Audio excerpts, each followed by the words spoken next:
Season 7 of Sun Coaches Podcast is proudly brought to you by Titan Sensor. Season 7. That was my number in high school, so maybe this will be lucky for us. We'll see. You know, I've learned over time that when somebody's talking about something you really don't want to talk about, you just can always throw in there, hey, I knew this guy once, and then just pretty much make up whatever you want to, and they won't listen to it. They'll get off track. And you don't have to talk about the uncomfortable thing anymore.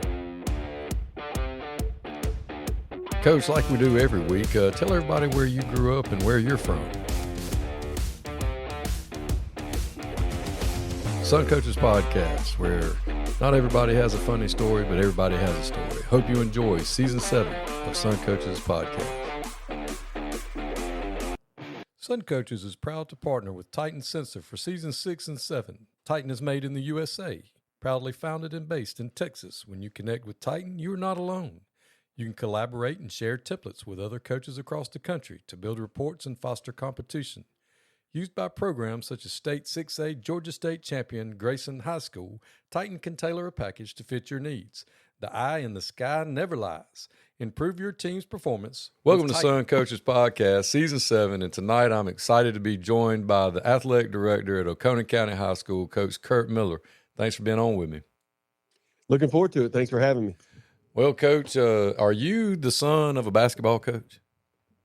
I am. I am the proud son of Chuck Miller. That's what DT told me. He thought that might be, when I told him we were going to talk, he said, that's got to be Coach Miller's son, because David Thrower's brother coached basketball for years in the Hogansville area and outside of LaGrange, and he was at East Coweta at one time as well, and he knew he talked about your dad, and he's like, he's got to be his son. It's got to be. Yeah, he, if I'm not mistaken, I think he started off at Woodbury, and then went to Milner, and then went to Monticello, then to Cartersville, and then to Henry County. So you got to move all over when you were a kid. Well, luckily, I was when he was in Cartersville, I was born, and then in '81 we moved to Henry County. So I never moved as far as once I got into school, we stayed in Henry County. So I was lucky. So what all did you play when you were in high school? Man, I played some football growing up in middle school and youth ball and basketball, obviously. And then when you got to high school, I just transitioned straight into basketball. And lucky enough, man, I wasn't very fast, couldn't jump a lot, but I could shoot it from behind the arc just a few times a game. And I went to Reinhardt and played for 2 years. And then after that, I just transitioned to Georgia Southern. And that's really where my coaching started. I took the community coaching classes and coached with John Page at Southeast Bullock. And we had a good run that year. And then came back to Henry County and started coaching at Henry Middle. So what was your first year coaching at Henry Middle? My first year was 01-02. I'll never forget 9/11. It was that morning I was going to get my CDL. It was my last day to test.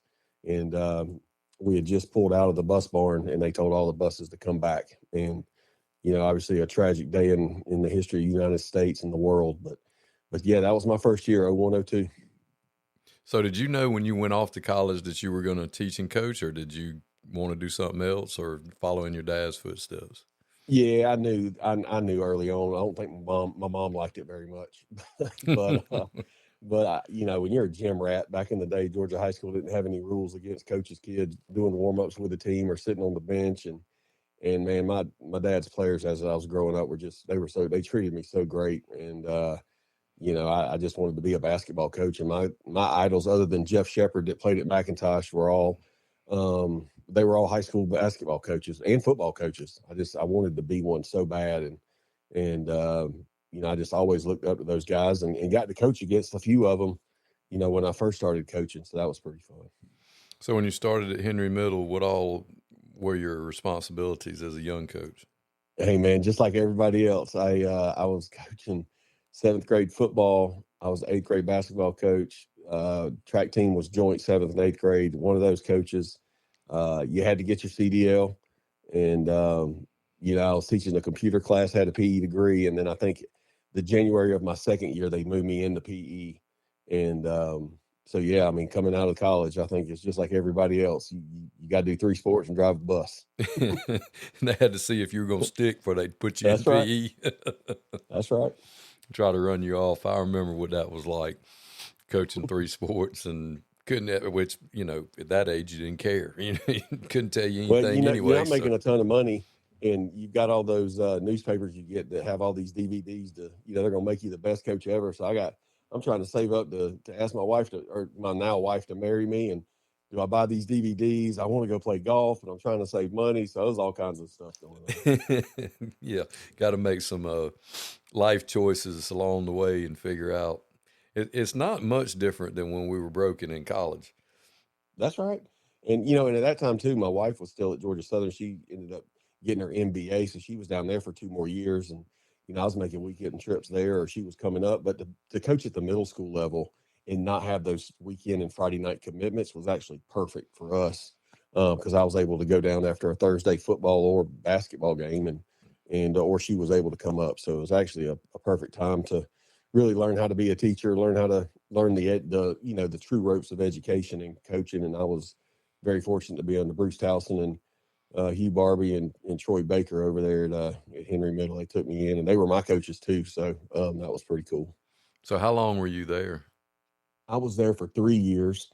And then, Henry was growing really, really fast. And Luella High School opened my second year at Henry Middle. And then after my third year, Dutchtown opened. And I was very fortunate to get hired there as the head boys basketball coach and assistant football coach. So how was that? Starting your own varsity program and first head coaching job? Because if you coach one of the big 3, I mean, you may deal with not as many kids, but you have at least as many headaches. Yeah, it was opening up a new school is number one, it was super fun. But the challenges of the punch list not being done, all the keys in the gym not matching, or the locker rooms don't match, and the concession stands the wrong format of all the other keys. So the master to the gym doesn't work. And, we had portable goals, which I despise, but they put the backboard on too tight and it busted 2 days before basketball practice started. Oh, no. So those type things, I think anybody that's moved into a school, they understand all of that, but you're ordering uniforms, and that's exciting because you're ordering the very first uniform in the whole school. And you want to be like, I'm not a Duke fan, I'm a North Carolina fan, but I do admire how Duke has kind of had the same uniform style throughout all these years. You're trying to think about that kind of stuff, and you're letting your kids, even though the 9th and 10th graders, have a say in some things. And so I really enjoyed it. It was, when you're 9th and 10th graders and you get thrown into a full region, football and basketball, it's tough. But, we had some pretty big wins for those young kids. And year 2, we built on top of that. And in year 3, I think we're 12 and 4, maybe going into Christmas break. And, it was a fun time at Dutchtown. So who was the football coach while you were there? Mike Creasman was at Stockbridge when I was growing up. Him and Kim Braswell that played at University of Georgia. Kim was the head football coach at Henry County. My dad was the athletic director and girls and boys basketball coach. And then Mike was the AD at Stockbridge, and Mark Andrews was the basketball coach over at Stockbridge. So y'all were all basically like family. Yeah, well, kind of. We still didn't like each other. Like, we respected more like cousins, each other. Play cousins. That's right. That's right. But, they'd go over to, I remember Dad and AC McCullers and Steve Hale, who used to be at McIntosh, and Tony Watkins used to be at Woodward. Man, they'd meet over at whatever gym, and me and little Tony would get in whoever's gym it was, and we'd shoot basketball for 5 hours. And that's kind of how Tony Watkins, who's at Holy Innocents, and I became friends, because Mom and Dad ran the basketball camp, Chuck Miller's Atlanta Superstar Camp at Woodward. And so that was all my summers. I just did basketball all summer long. So you grow up the son of a coaching legend in the state of Georgia, and you start your own career, and you get off at Dutchtown. And how long were you at Dutchtown? I was there 3 years, and then again, my second year of a new school, Ola High School opened, and so Rodney Knox took that job as the boys basketball coach and AD, and then after year 3, after my year 3, after year 1, Ola, he ended up leaving, so the Ola job came open, and I'd always wanted to be an athletic director again. My dad was one forever, And so the AD boys basketball job came open, and Ross Iddings took a chance on me, um, and so I took that job, and I was there as the AD basketball coach for 7 years, and that last year, the 8th year, I was just the AD. I realized it was time to. I was really getting focused on just being an athletic administrator, and our county athletic director job was about to come open, and I knew that was something I was really interested in. So you fired yourself. I did fire myself. It was the best decision I ever made. And my wife would agree with that. Yeah, it's always nice when you can fire yourself. Golly, man, in 07, 07, our oldest, who's now a freshman at West Georgia, in 09, our second was born. And, those were the times I'm coaching basketball. I'm in the middle of all this. And I'm like, what am I doing? And I remember Olivia kind of being skittish when I came home. Actually, both of them were.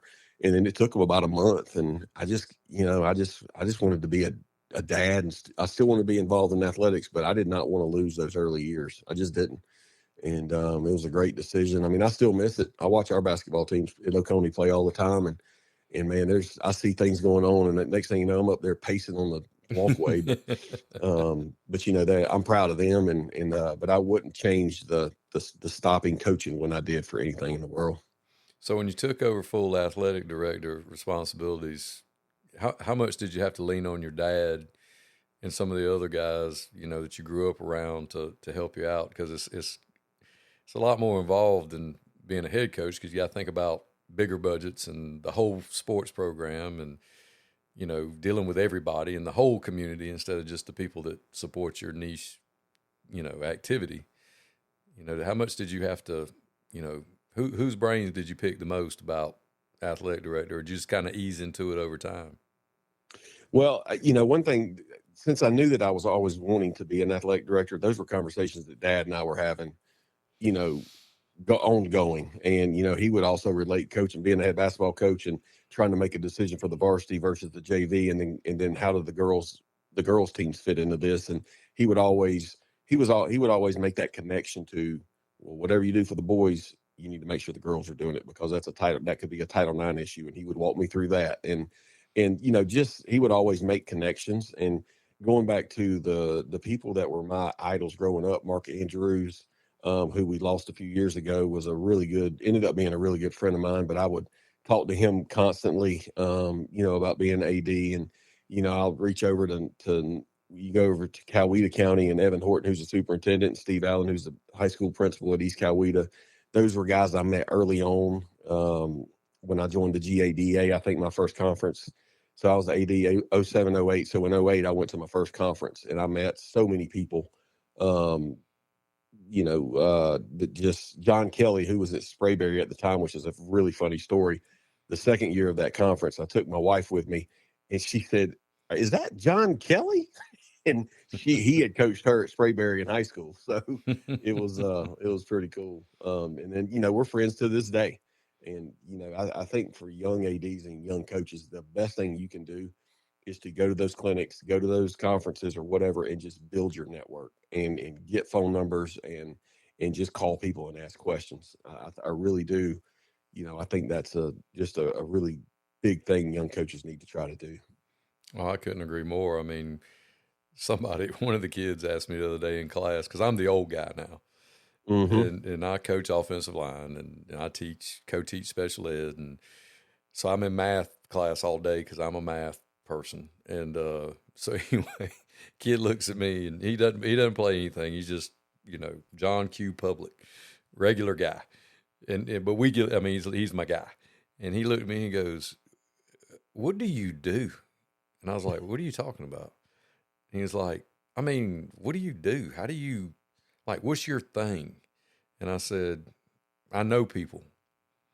And he just looked at me, and he thought I was being smart. And I was like, "No, man, I'm being honest. I really think my only marketable skill is I know a lot of people." And it was because an older coach took me to a clinic when I first got started, Coach Bobby McAllister, and just said, "Hey, get out there and listen and meet people. And I'm going to introduce you to folks." And that's great advice, I think you're offering there, about building your network, because regardless of what anybody wants to believe, they can call it the good old boy network, the frat boys, the whatever they want to call it. It's about who you know. That's right. It is. And and just for whatever, if it's all teaching, if it's all coaching and education, just to have people around the state that, it might be a job you're going to take. You can call them and ask them, hey man, tell me some information about this school, or this area, or whatever it is. And I just think that, the one thing you can't do in education is burn bridges, because you never know when that person is going to be at the central office or whatever. You need to, if you leave a school, you need to make sure you're leaving on really good terms, and then build your network. I mean, I just can't say that enough. People that leave schools on bad, I don't really understand that, because in education, there's always a chance you're going to end up working for those people again. And I just think it's very important just to keep all connections in good standing, and make as many connections as you can. Absolutely. So you take over as the AD. How long were you there before you transitioned to your next position? So I was at Ola for 8 years, 7 as a basketball coach, and then I took a year. The district had a health and physical education teacher on special assignment position, and I took a chance, hoping that that was going to give me an opportunity to get the county AD job when it came open the following year. And luckily, it did. I was able to work with the sitting AD at the time, Vicki Davis, who was assistant principal when I was in high school. And she was a former SEC official, really knew athletics to a tremendous job. We went through a Title IX. Ended up being a settlement with the government, but we added lacrosse, gymnastics, and swimming for females, and we had to do surveys at all the schools, and so that was pretty cool to work through, or help her work through. But she was a really good mentor for me, and still is. And then I ended up following her, and I was there. I think it was 5 years doing that job. So, what was the biggest difference, other than scope and scale, of making the transition from being a building athletic director to being the countywide athletic director, especially for a county the size of Henry County with the amount of schools, and what all did that entail? Yeah, it's different. You're not really directly dealing with coaches at this point when you make that move. Now you're working through your athletic directors, working with your principals, just to make sure board policy. You're working through transportation, working through any athletic trainer contracts you have, and you're really working through that. One of the things that I was able to do, Gwinnett at one point had a aspiring athletic administrator cohort, and John Weir and I think Brian DeBerry were leading that, and so we were able to implement. My superintendent was very supportive of it, so we implemented that in Henry, and my last few years there, I think we had 10 sessions that went throughout the year, and then my last year it got to the point to where they had to select an AD at a school that had gone through the program, and Mo Freeman came and talked. I had Charmin White, who's now at Pace. I picked a lot of coaches. Um, that would come and speak to the ADs. And then I had some ADs come. Dexter Wood, obviously everybody's heard Dexter Wood, and what a legend at Buford. But, I tried to bring in as many other voices that were going to say a similar message to me, but in a much better way, just so they could get the point and understand, whatever the topics were for that class session. So that was pretty fun. And, we're able to host gymnastics. We had some gymnastics, one of our sports, and we had a gym that ended up opening up when they built McDonough High School. The old Henry County gym where I played came open, and so we moved gymnastics over there, and we were able to do some pretty cool things, with our 10 high schools and 11 middle schools at the time, and it was really fun. It was fun working there because I spent 19 years professionally there, and then obviously I spent all K-12 in Henry. So Henry County always, hold a special place for me. I think that's awesome that they have that opportunity for people that want to go down that road and go into being an athletic director. I've got my master's in athletic administration, and my specialist is in kinesiology, but I've never had any formal training. I've never been an athletic director either, and it's probably the only administrative job that I would be interested in Right. doing, because I definitely don't want to be an assistant principal or building principal or anything like that. But That's pretty cool. Being in South Georgia most of my career, I didn't even know such thing existed until you just said that, and that's, to me, that's just a phenomenal idea to groom and manage and get people involved that want to take that next step. So I imagine you're pretty deep and involved in the GADA.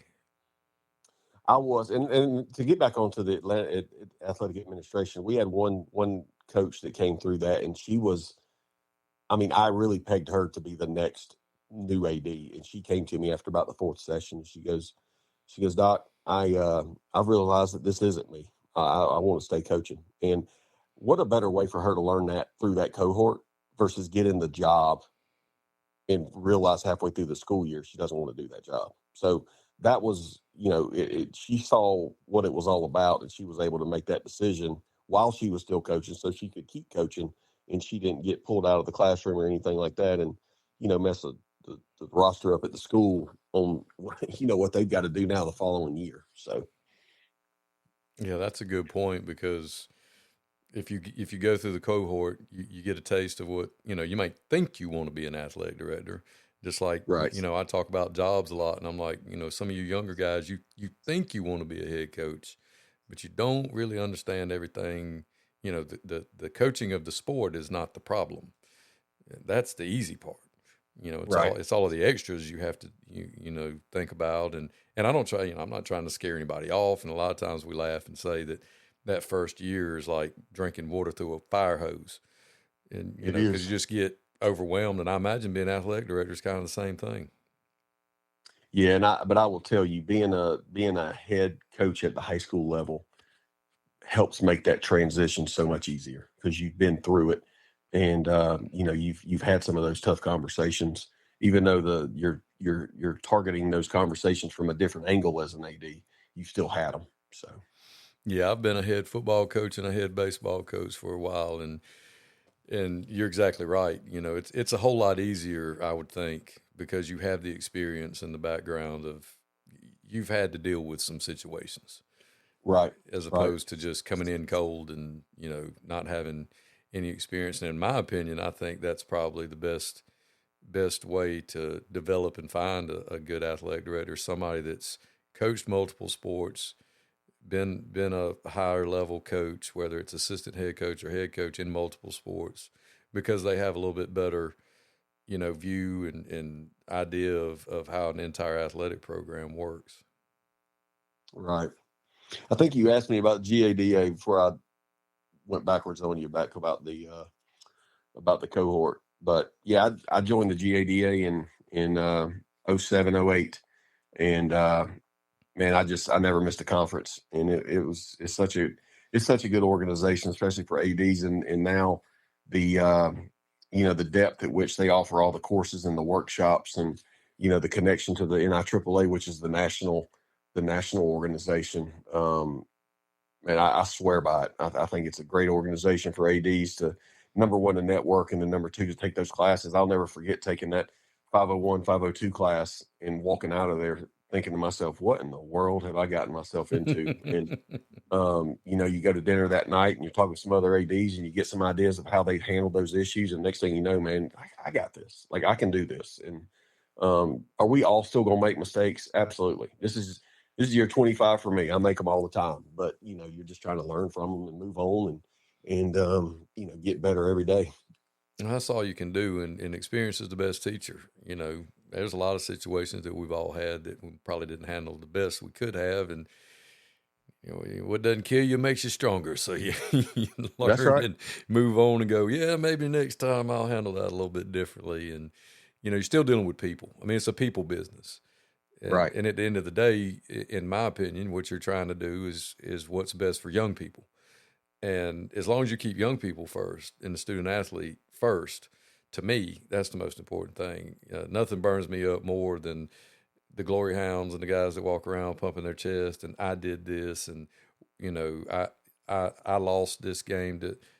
No, your kids, they did all the great stuff. It was your fault they That's right. lost, but if they That's right. won, it was them, and it was a team effort, and it was what they did. But I'm real big on making sure that the kid's the most important thing, because ultimately they're our product, they're our raw material, and mama and daddy are sending us the best they got. That's right. So after being the countywide AD at Henry County, is that when you transitioned up to Oconee? It is. COVID hit, and there was a opening at Oconee County High School, and we always lived in Jackson while we were in Henry, and so my wife was working, and she was a regional project manager for the state, and in her region, we were kind of living outside of her region in Butts County, but her region was Newton, and then up towards Athens, Hart County, Stevens, and all that. And, Kevin Yancey, who I barely knew Kevin, Dr. Yancey now.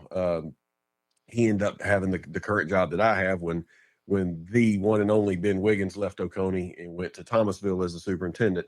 That principal job came open, and Kevin was fortunate enough to get it. And then, he took a chance on me, and I love working for Kevin. He's just a former athletic person, but he had a really good mind for the entire school and a great vision, and had a good run with him. And now, going on year 2 with Matt Stevens, just a clean transition. Matt played baseball and some other sports here at Oconee. He went to school here. He's a Life Oconee guy, and he was a principal at our middle school, and he transitioned up as our principal. So yeah, this is year 6 here.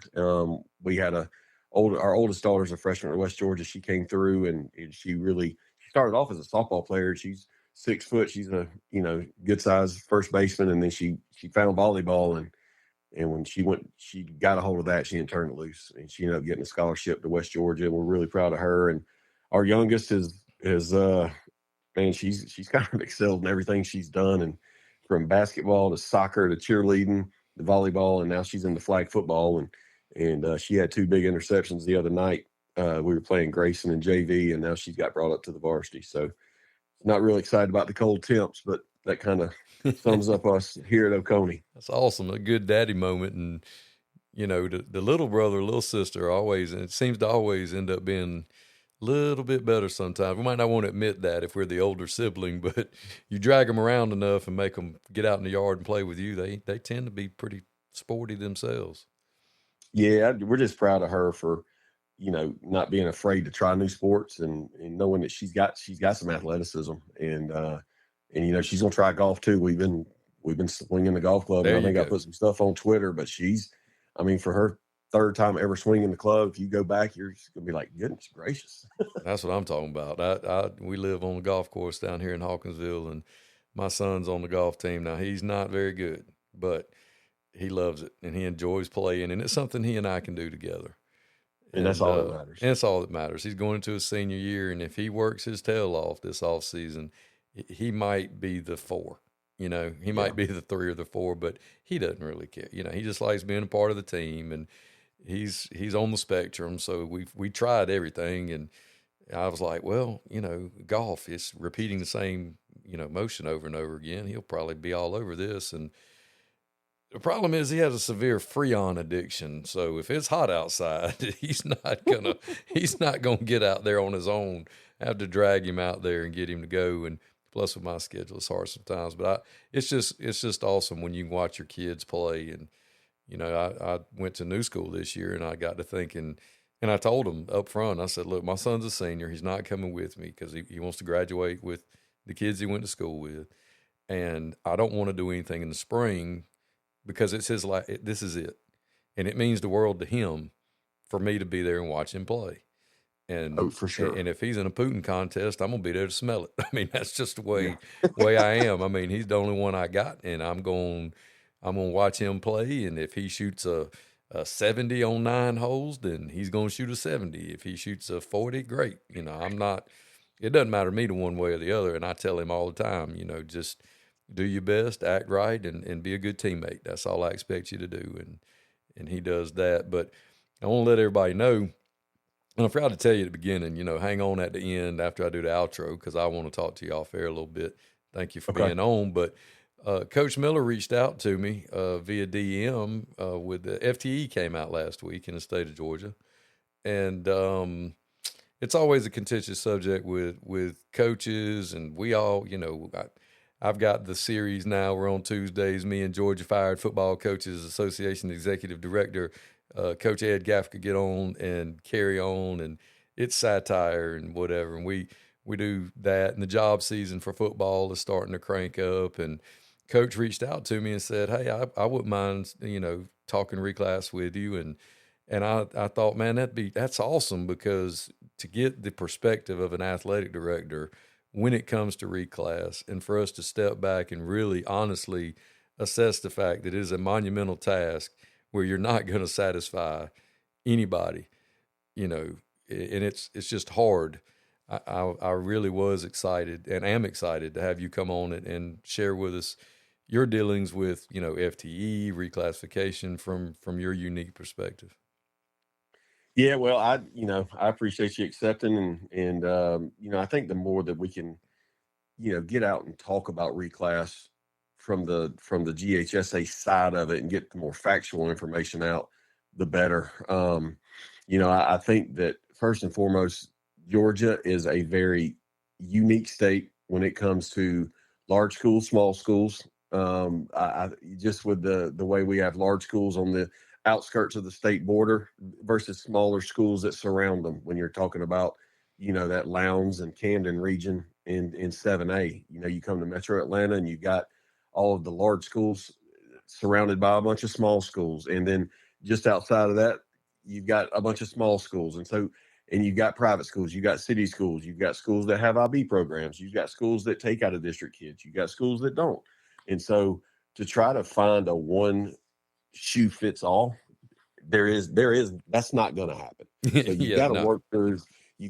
different philosophies, formulas, processes to see what would be the best. And I know people get tired of it changing every 2 years, but it's almost like we're trying to get to where we want to get. With this reclass, the power rankings, when I say this reclass, the current cycle we are in year two, we were excited about the power rankings. But the one thing I will say is that when we did this power rankings, I don't think the state of Georgia 2 years ago was ready for straight 1 through 32. We had to try it out in a modified way. Now, what we're doing, we tried it. I think everybody would agree it's not the best. However, I think us doing it the way we did it has now told us the only way to do it is 1 through 32, with the slight modification of, if you're a 1 or a 2 seed, you're going to get the slide at least to 16 to at least host one home game, and I think that's a win for those region champions, that they at least get to host one game.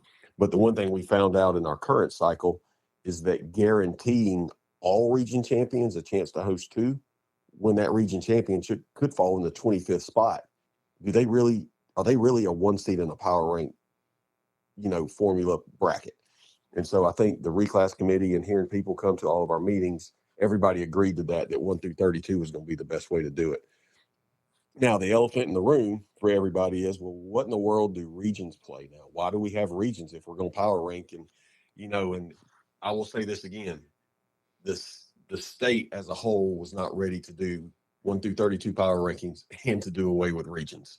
Now I am getting my mind wrapped around what does it look like in 2 years, because honestly, we don't need regions anymore. We could have pods, or Eli Connell came up with a situation. I think he got the big 60, the small 60. But what if we're playing in pods to where you got schools in A through 7A in those pods, and you're like in 3A, you have to get 50% of your games or 40% of your games in your own classification. And then you can branch out and get games in other classifications. It's going to save travel. You're getting power ranked, so you don't have to play everybody in your classification. But when it comes down to it, you're still classified in a classification for the state playoffs. So there's always ways to make it better. But with regions, with power rankings, some regions are going to be stronger than others. But I think that's what Don did a really good job of this time, was looking at geography, but at the same time looking at balancing the number of teams in regions so teams can go get non-region games if they feel they need to strengthen their schedule. And those are things that we look at, as far as the reclass thing goes, and with the appeals and all that, if that makes any sense. Oh, it makes perfect sense to me. I remember 24 years ago, I took a head coaching job in North Carolina, and they would put 72 teams in, and during the season, you could play whoever you wanted to. Now, when it came time for playoffs, that's when they broke you up into your classifications and you amassed points. And I mean, it's kind of the same situation there. And I couldn't agree more because, like right now, I'm at Dodge County and we're in PSR for Division One and Single A. And so we have the power rankings. We come out number 18. We go to Rabun County. Cool.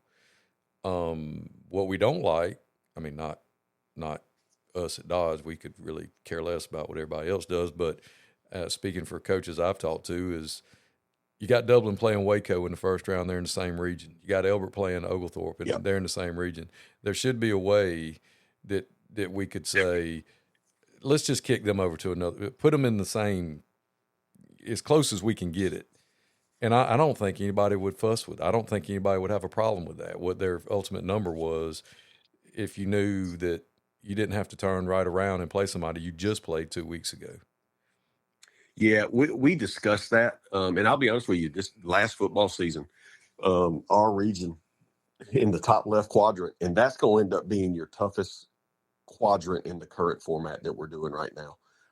But our region in football, our football team played great on the last game of the regular season. We beat Jefferson, and then obviously go to Westside Macon. Well, we end up squaring off against Jefferson in round two. Well, Monroe area, who's also in our region, squares off against Cherokee Bluff in round two. And so, two of our teams in our region we were eliminated, in round two. And I think that's just something that comes along with the power ranking. I will say this, I wish there was a way to make sure you didn't square off against somebody in the region in your first round. But as soon as the formula comes out and the power rankings come out and teams see where they are, and then you make an adjustment because of a region opponent, it is going to hit the fan. Oh yeah, well I was talking to Coach Holmes and he made a good point because we have such a large region.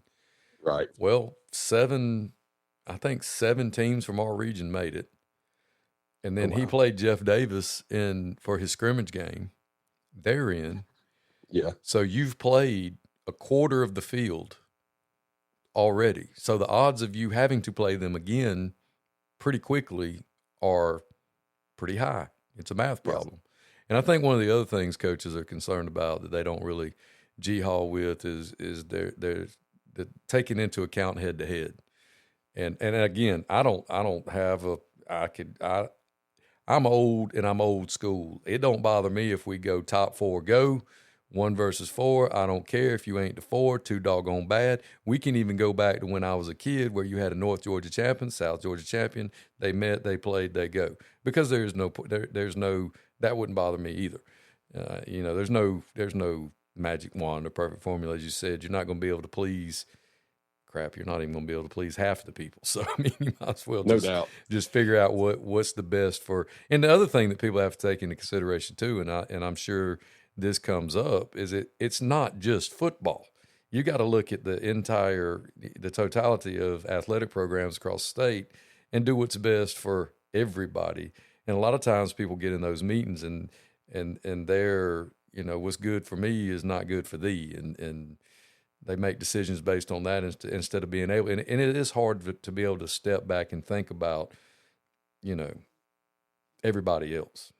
That's right. And I'll say this, we are the reclass committee. We were, by the time we hopped on this podcast, if everybody doesn't know, this is Monday after the classification appeals, just walking in the door. It was a super long day. It was very productive, but I spoke with Todd Holcomb a good bit last week, and the reclass committee is going to look at, they've got a different version of the rankings they do that don't take in consideration of any previous years or anything like that. And they think the rigor is more of that Georgia High School Football Daily article they had last week. If you read that, it's more along the lines of that. And so we're going to take a look at it. The one thing that we want, the state office wants, everybody on reclass wants, is we want to make sure we've got the best formula that we can have for the state. We're not hung up on PSR. We're not hung up on this thing coming from Todd Holcomb and the Maxi ratings and stuff. We just want what's best. And so we're going to dive into that. And we've got some time, not much time, but we've got some time to still look at it. I think that one does take a little bit more of head to head to get back to your first point into consideration. But we just want to make sure we've got the best available rating system. And I don't think PSR is off very, very much. But if there's something out there that's better and people say it's better, we owe the state the right to look at it and examine it and see if it is better.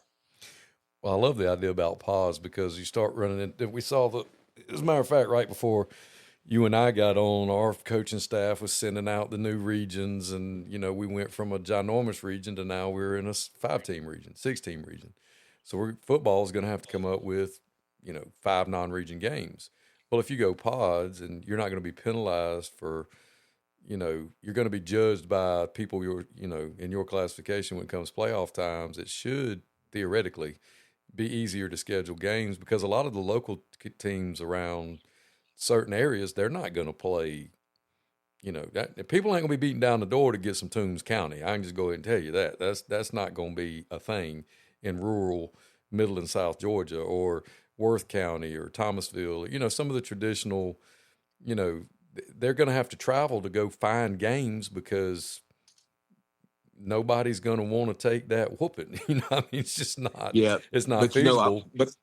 But I will say this though, with power rankings, it is to your benefit to maybe take one of those if you're a team that might be on the fence, because you're going to benefit in your power ranking by playing them. Right, you're going to benefit if you can play one of them, but if you can only schedule 5 of them, because the smaller schools won't pay you. If you can't find a homecoming game, right?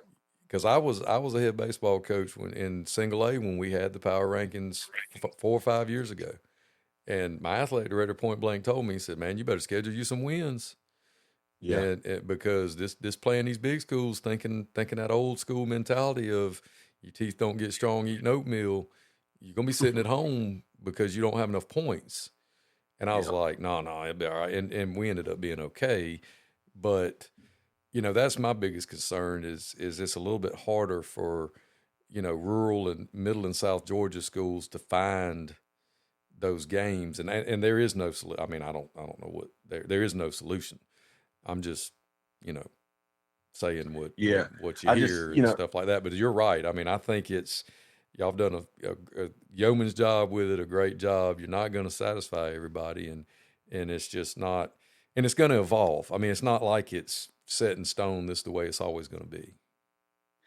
Yeah, and again, I just, like I said, I don't want people to take what I said about the pods as that's what we're doing. That's just my brain just starting to go ahead and look around this power ranking thing, and how can we make that better and not lock teams into a schedule, as in a region schedule, if it could be a detriment to their playoff seed, if that makes sense. And that way you're just giving everybody an opportunity to say, hey man, all right, you can play anybody in here. You're not locked into a region. Right. Yeah. So I thought that 10 or 15 years ago, I drew out mapped off the state because our state's so big. Mm-hmm. We're going to drive 4 hours for a first round game, which is absurd, but it is what it is. That's what we said we're going to do. But how much better would it be if you just had go from Augusta to Dublin to Macon to down to the Okefenokee Swamp, and that's a pod. All right, you can play if it's football, find you 10 games in that area, and then we'll figure out, playoffs afterwards. As far as school size, I think it's a great idea. I know you're not. We don't want people to think that's what's going to happen, but it's like it's almost like having areas in wrestling. That's right, and there's kinks to it. I mean, there's still football teams and basketball teams and baseball teams in our state that have a hard time finding games. So what is going to be the mandate in those pods if that's where we go? What's going to be the mandate to make sure those schools have games. And that's, that's the hard part of that. But we got time to work on that if that's something that people have an appetite for. I'm just trying to build on some of the momentum we're doing with the power rankings and how can we make this system better. And and with the diversity of all of our schools, like I mentioned earlier, with the you know the schools that take students out of district, the private schools, the city schools, the IB schools, and all of that. What is the best way to address all that with travel, and I think the pod system ultimately eliminates travel concerns, because you it doesn't matter what classification you're in. If they're close, play them. Yeah, So exactly. And I'm all for that. I think that is a fantastic idea. And, it just, it's too much like right, and makes too much sense. And we've always joked around, I know y'all don't like hearing it, but we've always joked around saying, does the GHSA own a map? When you guys come out with reclassification, and some of the schools that get locked in and in certain places, and the problem is like you said, Coach Curt did a really good job on these regions. I think personally, after I looked at them, I mean, there's a couple of people they'll probably have issue, but you have to take in school size and the geography, because that Tuesday night basketball game or that Tuesday night softball game and baseball game, it's got to be taken into consideration. It's not just about a Friday night football game. yeah, and again, in our current model with our current bylaws, if somebody wants to play up, they can play up. If they want to play down, they have to appeal to the committee to play down.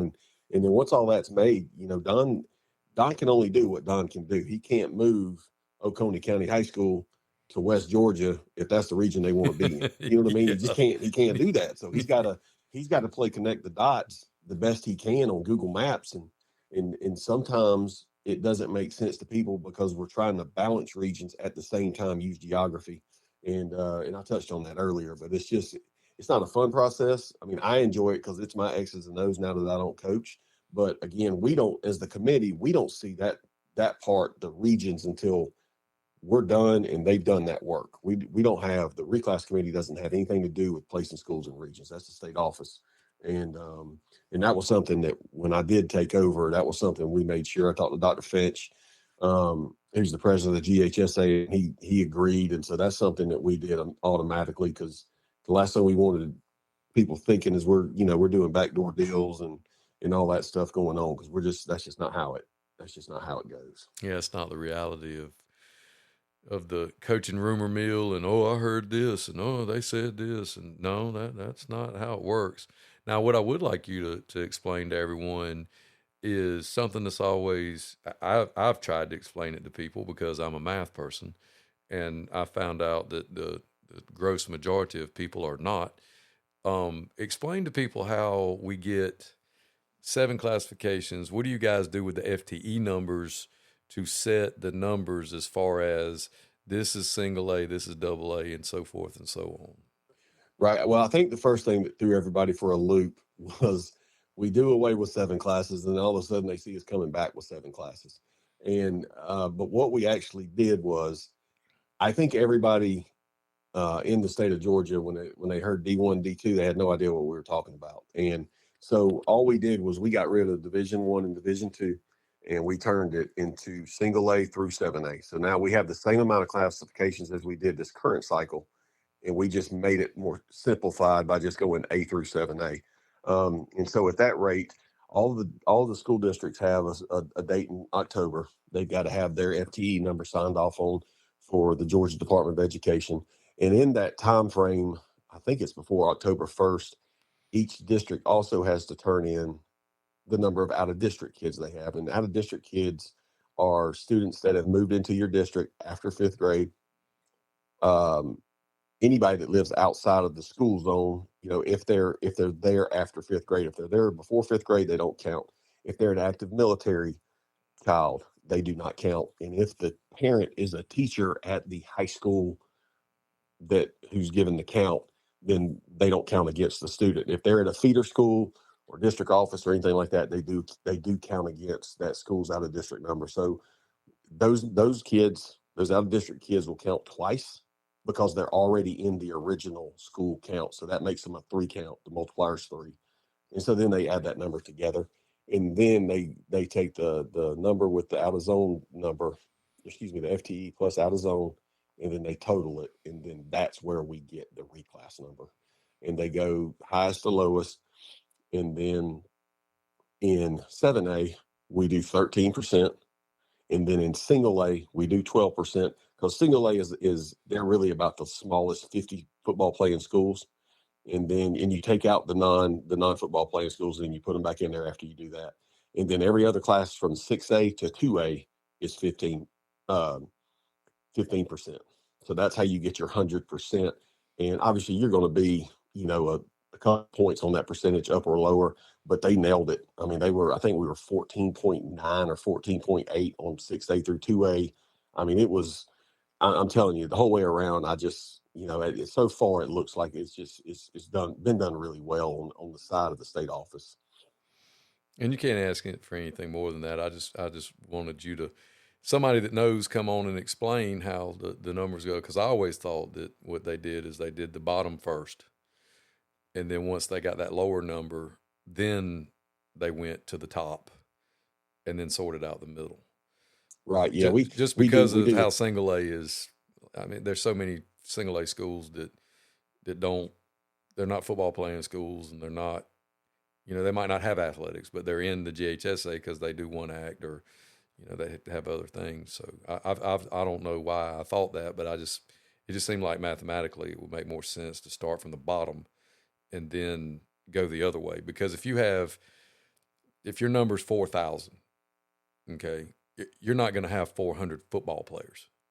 Right. You're going to have 120, 150. But if you're in single A and you have 250 kids and only 10% of the population is playing football, that's 23 kids. Well, if you're also in single A and the number's 500, well, you got 50. The difference between 50 kids on a Friday night and 23 kids on a Friday night is a huge disparity. Correct. So I just always thought that getting single A right first, because the big number doesn't matter.